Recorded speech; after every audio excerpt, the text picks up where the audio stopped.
Hitting new coronavirus records, but that's not all. The county also hit with a sudden resignation by its director of health services. He says he's leaving because of a family emergency. CBS 13's Steve Large is live in Sacramento tonight with the departure happening as cases skyrocket. Steve.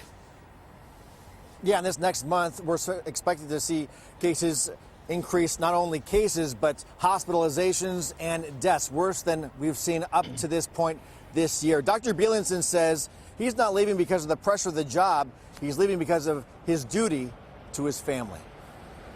So we unfortunately had a couple of family emergencies. Dr. Peter Beilenson is resigning as Sacramento County's Department of Health Services director. That require us to move back to Baltimore.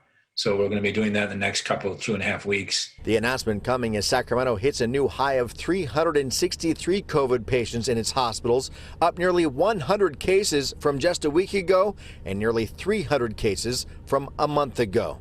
And I'm quite confident that they'll be a good person to follow up.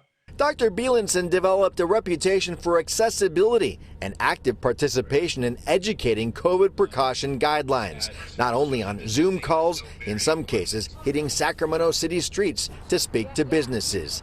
His time here did include controversy. He faced criticism for using a racist term to describe Asian people during a Board of Supervisors meeting.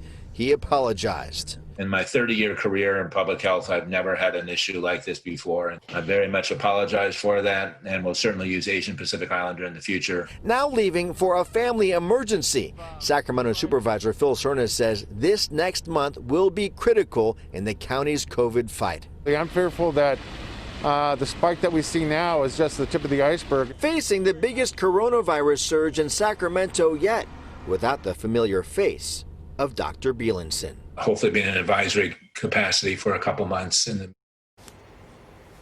Dr. Beilenson says his final day in Sacramento will be 3 days before Christmas.